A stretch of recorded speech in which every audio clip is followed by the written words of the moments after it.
I specifically wore this button up to look gayer. Happy Pride Month, y'all! Let's talk about characters I wish were lesbians.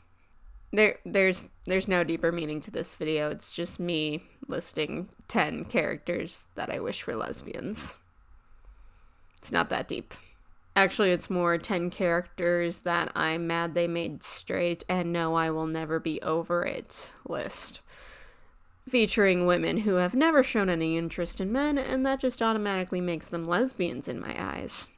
I'm not gonna have characters on here who already have, like, confirmed non-straight sexualities, like, I love Wonder Woman. Clearly. But, I'm not gonna headcanon her as a lesbian, because she's already a bicon. I'm not taking her away from the bisexuals. Except in marriage. And if your personal lesbian headcanon isn't on this list, there's 4 reasons. 1, I haven't seen The Thing. I can't watch every piece of media, guys. 2, I can only put 10 characters on this list, and I've already chosen my 10. So, yeah, I'm not putting all my headcanons on here. 3, I headcanon them as something else, even if I do still headcanon them as Willowa. Like, I might headcanon them as bi, or pan, or asexual. Who knows? I don't. I have a lot of headcanons for many a character. And 4, I just don't headcanon them as a lesbian. Sometimes people get a vibe, and then I don't see the vibe, and I'm just kind of like, why does everyone get the vibe? But, like, either way, like, it just happens. It happens sometimes. Like, even though I watched Once Upon a Time, and I know, like, so many people headcanon Regina as a lesbian, I'm just kind of here like, not for me. Not for me. Sorry, guys. Woo. And if I have different headcanons than you, that's cool. You might headcanon a character on here as bi or pan. Awesome. You might headcanon them as ace or arrow. Also awesome. You might agree with the writers that they're straight. Awesome. Get off my channel. These are just my own personal headcanons. And finally, some of these explanations as to my headcanons aren't that deep. Sometimes it's just I ship them with woman, or just I get a vibe. Sometimes you just get a vibe. Sometimes it's not that deep. All right, let's get started. I don't know what everything in my dreams mean. Anyway, I know that the answers to our questions, lay there. I'm not usually the one who gives the big speech, so I'm going, so that's happening. One day, I will talk about how the magicians hurt me in a way that no show ever has before, and no one has since. But I'm gonna push past my trauma to talk about Fen. I loved Fen. A lot. Even if she didn't always get the best treatment by the writers or the other characters. God, when she went through her arc in season 4, I miss when this show didn't rip my still beating heart out of its chest and eat it right in front of me. Why lesbian? Well, first of all, knives. We all love a knife lesbian, and Fen literally grew up as the daughter of a sword and knife maker. It was just destiny that I would want her to be gay. While most of Fillory was busy being heterosexual, she studied the blade. There's also something off about her arranged marriage to Elliot, and it's not because they're having her marry a gay guy. Does something bad ever happen in a show and it just opens up all the cracks you didn't see before? Anyways, Fen was just always a little too much into Elliot. Like, she's just way too excited to be married to a guy she barely knows. I know this has been arranged since birth, but still, it feels like she's overcompensating or something. Like she's making herself overly excited. It feels like Compet to me. This is the part where I start shipping things. Fen has amazing chemistry with Margot. They have some really nice development, and if they ended up as a couple after all the time they spent together, it would have made a lot of sense. Would have made a lot more sense than Margot and Josh, at least. Also, Brittany Curran, who portrayed Fen, also shipped it. Like, really shipped it. Really wanted Fen and Margot to be a thing. There's just one other thing where in the books, Quentin thinks Fen is a lesbian, but this is never confirmed. Honestly, the books are just so uncomfortable. You want to read about a guy fantasizing about girls' breasts at least once a novel? Be my guest, but I'm not putting myself through that torture again. Like, I hate the show, but at least that shit doesn't happen. Fen, should have been a sharp objects lesbian.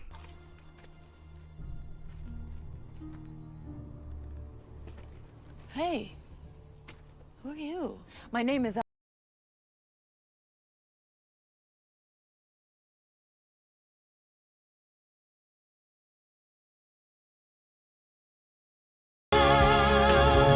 I'm sorry that I'm predictable. I'm sorry that I share the same headcanon as every person on Tumblr in 2013.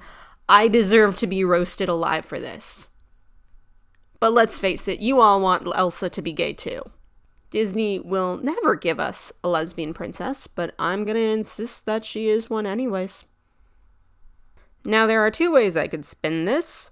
The first way is that the narrative reflects that of a coming out story. The song Let It Go is her coming out song, and she embraces her true self.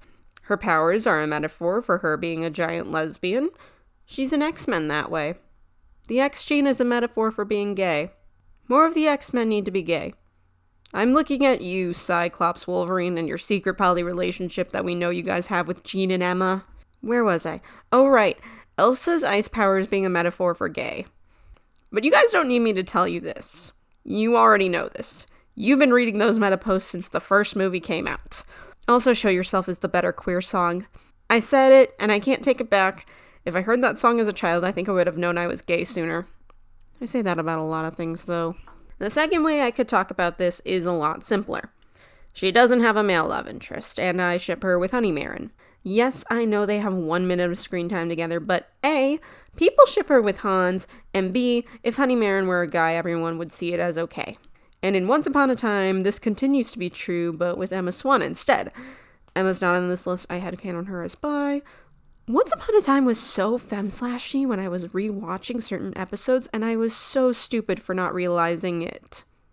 The lack of love interest has always been a drawing point for possible lesbian characters in both early cinema and still nowadays. She never expresses an interest in marriage, not even as a political option. Maybe it's because they had all the love interest focus on Anna and overcoming all the classic Disney tropes, but come on, they had to know the queers were gonna latch onto her. Elsa, not my most original pick, but the one you'll probably all agree with. Exactly what an alien would say. This is the only pick I have on here that also shares another franchise. She's also the one with the least amount of screen time so far. Spooner gives off such feral lesbian energy, and it delights me to no end. She's only been in 5 episodes, and I have already written my wedding vows. She and Constantine are feral queer solidarity. She gives off vibes. I don't know how else to describe her, guys. It's been a limited amount of screen time, and I'm just kind of getting a vibe. Spooner, another legend I'm setting myself up to be gay disappointed by. On Hala, you were reborn. Veers.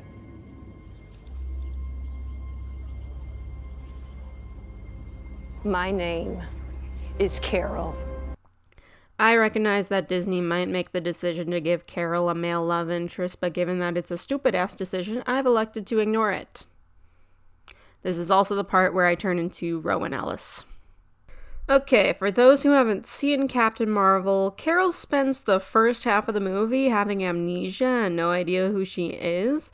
She's constantly getting flashbacks of a woman and a child before she finds the woman and discovers that it's her friend Maria. Friend. Interesting choice of word. I'm sorry, but they are clearly in love. This is clearly a lesbian relationship, and they should be making out with each other upon reunion. These are 2 lesbians raising a child together. There's also the fact that she has a bad relationship with her dad and the rest of her family, something that is a staple of the queer experience. As a result, she has a found family in Maria. Found family. A very gay trope. All her stuff was given to Maria after she was assumed dead. These karaoke flashbacks that are just the most sapphic thing in the world. Seriously, who do I have to murder at Disney to get these 2 together? Oh my god, just kiss. kiss her goodbye. You never know when you're going to see her again. But aside from that, she also steals a leather jacket and a motorcycle. She looks gay. Like, look at her endgame haircut. Ah! That's a lesbian. Carol Danvers. The reason her comic book relationships never work is because Marvel hasn't realized she's a lesbian yet. Where can I access my data? Your data. So many fun ways to answer that question. I actually have a lot of Star Trek lesbian headcanons, but I decided to stick with just one for this video. I'm sorry, B'Elanna and Tasha. The reason I decided to go with Nhan was actually really simple. She's the most recent one in my memory, and I just don't feel like going back to rewatch things for other evidence. I haven't watched TNG or Voyager since high school. I'm very willing to acknowledge that there's not a lot here. Nhan doesn't have a lot of screen time, and she doesn't have a lot of deep relationships on the show. She also probably has the shortest life as a series regular. It's like 4 episodes. That's a record. But really, there are 3 very simple reasons that I headcanon her as a lesbian. First of all, no male love interest at all. Hard to have in a short amount of time, but they could have done it. Secondly, her chemistry with Georgiou. I mean, come on, you're telling me they've never had hate sex? There's just so much there. And third, it is impossible for me to believe that any lady head of security in the franchise is straight. Look at these 3 women and tell me that they're all not gay. They're all gay, by the way. I don't make the rules. I just live here. I love her. I miss her. I want her to come back and top Georgiou. Wait, fanfiction exists. Come on, Discovery fandom. You're lucky Anakin didn't show up. The way you're fighting, you wouldn't have lasted long. From Star Trek to Star Wars, we have the only character in the franchise that I care about, Ahsoka Tano, when she's not being portrayed by Rosario Dawson. No, I will never let go of that bad casting choice. Just make her spin-off show animated and let Ashley voice her again, you monsters! She'll look better that way, we all know it. Only Star Trek can do aliens correctly, and they recognize when they need to do them in animation. And leave them there. You will never see the cat people in live action no matter how much you shave them, JJ. This was about lesbians. So Ahsoka is my favorite Star Wars character, and I meant it when I said she's the only character I care about at this point. A lot of that stems from childhood nostalgia, but so do 80% of the things I love. I rewatched all of Clone Wars when I heard it was coming back for the final season, and as an adult, I noticed something. Ahsoka has a harem. I'm somewhat joking, but Ahsoka just attracts women. Like, she is constantly paired up with women for one-off stories and arcs and has chemistry with all of them. Like Asajj, Chuchi, Barriss. We don't even need to discuss that. Kaden. Like, I don't have a visual for Kaden, but Kaden literally has a crush on her, and I'm not saying they could be a thing, but they could have been a thing. The chemistry she has with the Martez sisters, especially Trace, is unexplainable, and her outfit during that arc? Major car lesbian vibes. And I get that she has a male love interest in the form of Lux, and when I was 12, I thought that was great. But man, they do not have chemistry. Lux's last appearance has a love triangle between him, Ahsoka, and Stella, which, gross. To the love triangle, not to any of the characters. But Ahsoka and Stella have way more chemistry with each other in one scene than either of them have with Lux. Also, Ahsoka's crush on Lux feels very... Other teenage girls have crushes on boys, so I should have a crush on boy. Like, girl, if you're gonna follow in your master's footsteps, you should get a crush on a hot lady senator. Chuchi is right there. You know you want to. I'm sorry, they interacted for 1 episode, and I think they should be together based on aesthetics alone. Also, her color scheme is half the lesbian flag. Ahsoka Tano. Maybe her being one of my favorite characters as a child is the reason I'm gay now. That's not how being gay works. I don't want your thanks. I didn't do this for you, I did this for me. And no, I am not your Laurel. I'm not the old Laurel. I'm me. Everyone has good and bad inside of them, and you can't put people in one box or the other. Ever. I am of the firm belief that every single version of the Black Canary or Canary adjacent is bisexual. Comics, bisexual. DC Animated Universe, bisexual. Injustice, bisexual. Birds of Prey, bisexual. Arrowverse, bisexual, bisexual, bisexual. All canaries are bisexual. Except for one. In Season 2 of The Flash, we are introduced to Black Siren, the Earth 2 counterpart to Laurel Lance after the death of her Earth 1 counterpart. This version of Laurel is a villain, and Katie Cassidy is having the time of her life playing her. She ends up on Arrow a season later after posing as the original Laurel before revealing who she is and working for Prometheus. Season 6 she works for Diaz and starts her redemption arc, which also goes into Season 7, and she ends up becoming a full-fledged hero and a fellow Black Canary alongside Dinah Drake, who she should make out with.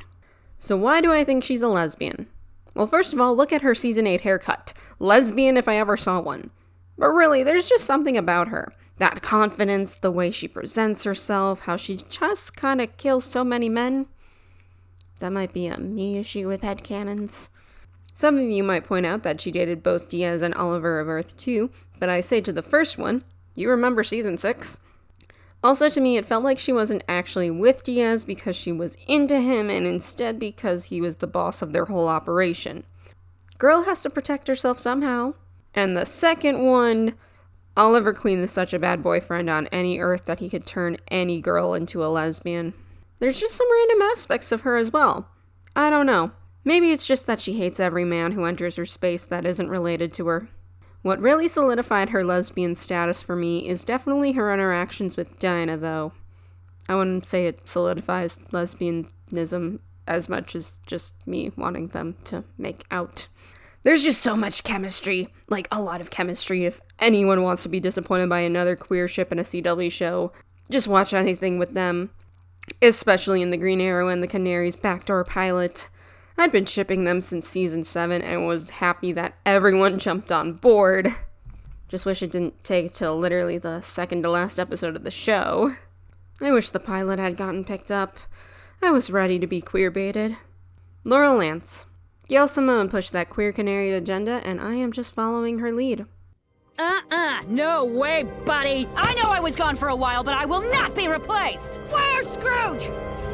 Nothing can stop Della Duck!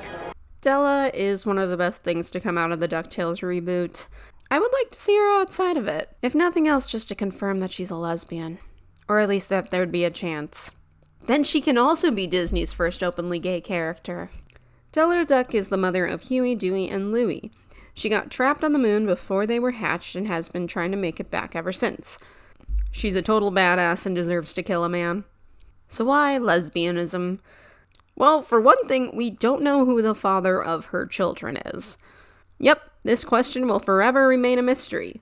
The fact that creator Frank Angonis never answered this and instead just says it's the guy who raised them, Donald Duck, leads me to being okay that this answer will remain a mystery. Also, unlike with their mother, the kids don't really have questions about who their dad was, or where he is. Della never brings him up either. I feel like all of this is just evidence that those kids are the result of artificial insemination and they know it.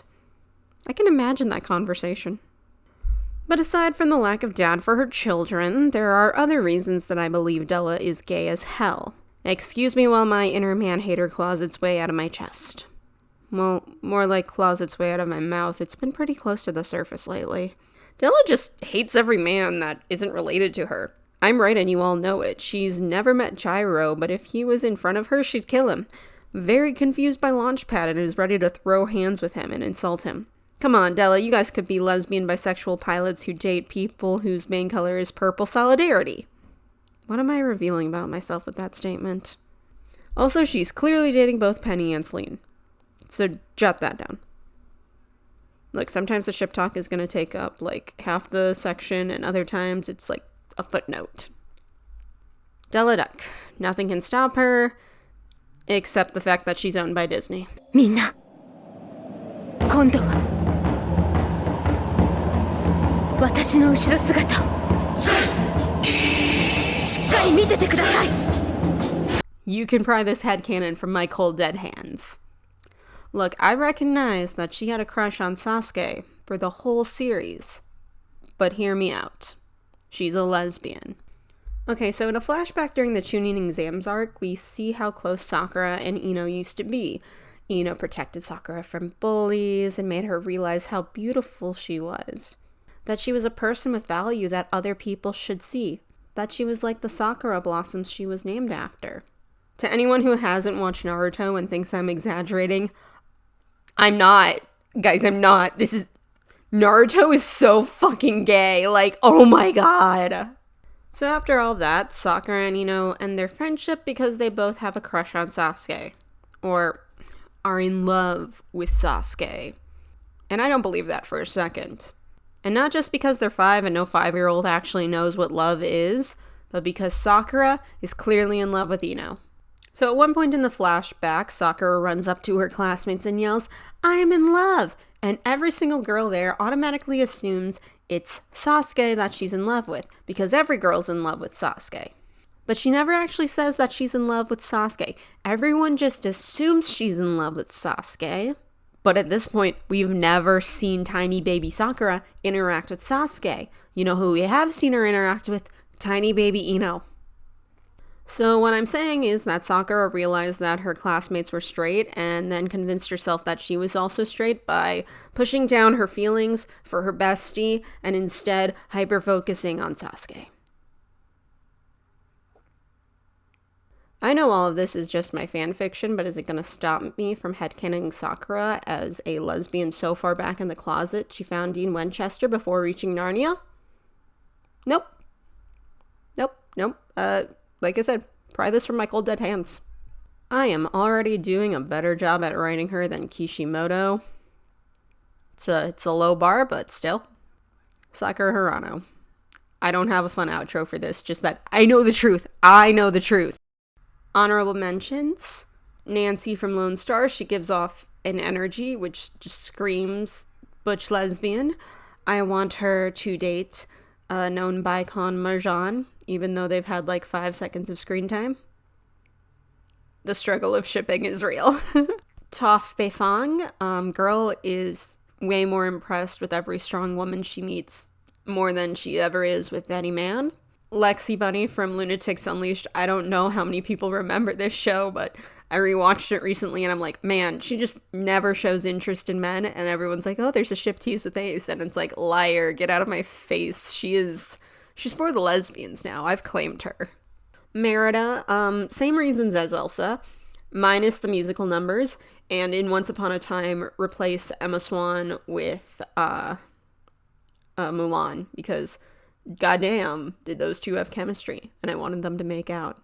I might end up like, I'm tempted to write some fan fiction, but it's not going to get any hits. Webby and Lena from DuckTales, just because I chose Della. I chose Della this time. I'm sorry.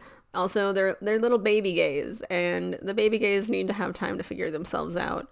And then Sybil Crawley from Downton Abbey, not on this list just because I've only seen one season, and I don't want to like, kind of like, just based on the evidence of that one season, I don't want to like misconstrue anything. I still think she's gay. She had pants. She came out wearing those pants, and I was like, God damn, yes.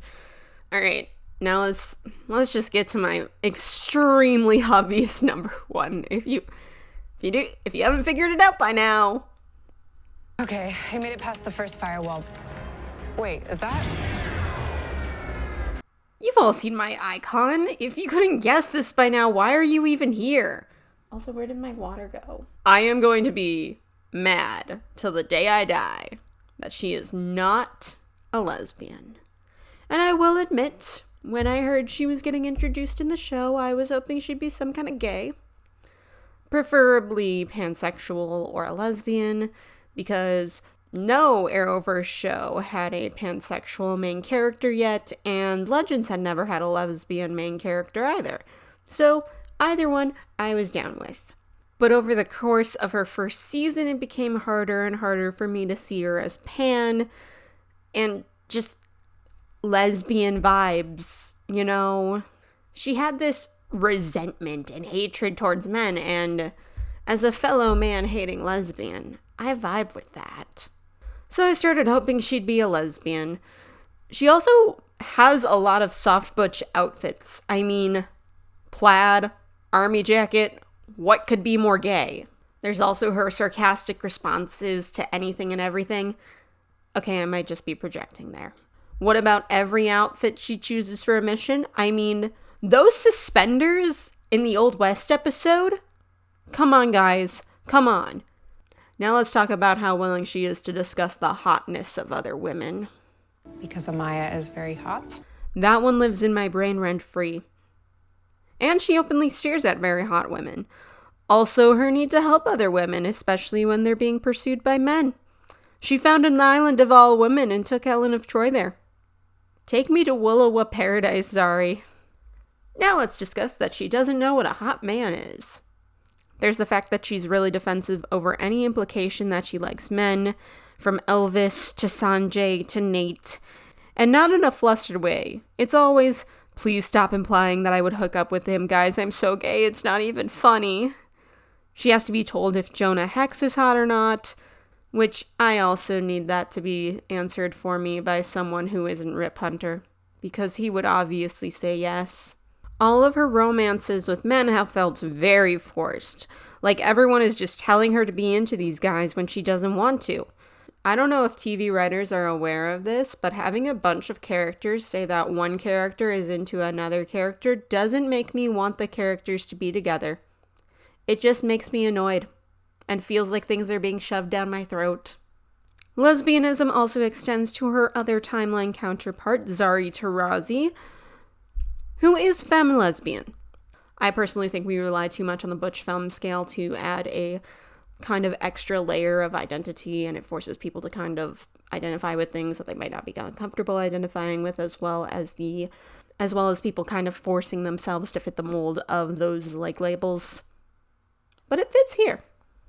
Zari Tarazi also has weird relationships with men. When she's first introduced in the show, she's already having her mom try and force her to date Nate, and she is just overly disgusted by it, and continues to be for the rest of the season. Her boyfriend at the start of the series is basically a fake relationship meant to stir up drama. It's not a genuine relationship, so obviously she never had any real feelings for the guy, and it was all fake, and once she gets out of it, it feels like the perfect time to start exploring her sexuality. In a gay way. And after all those explanations, let's talk about shipping. Because, come on guys, come on. I can't discuss Zari being a lesbian without bringing up her relationships with other women. Let's start with Amaya. Amaya and Zari have an instant connection and amazing chemistry, and while Amaya, bicon that she is clearly in love with Zari and embracing it, Zari is clearly pushing it down. But they still have that great connection and care deeply for each other. Then there's Helen of Troy, who she has an instant connection with. There's a reason Zari takes her to Gay Island. Let's see, who else does Zari have chemistry with? Ava! I love Ava and Zari's friendship, and I might low-key ship Ava more with Zari than I do with Sarah. That's a lie. I mean, I still ship it. Like, I'm definitely gonna be reading some fan fiction of them after this. Just, like, I screamed over the proposal. I don't ship it more. I just ship it a lot. Then there's Astra, who, oh my god, Astra also has chemistry with a lot of women. Also lesbian icon. Different conversation for a different day. She just has chemistry with people because Zari can't interact with a woman without me getting ideas. And then there's Charlie,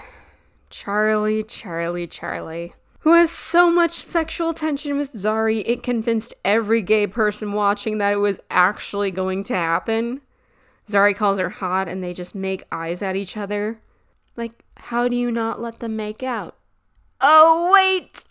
They were going to! There's a deleted scene where Zari and Charlie make out. The reason it's deleted is because the CW hates me. Me. Specifically. No one else. Just me. Just me. And finally, this moment. What is this, Legend Eye for the straight guy? You're straight.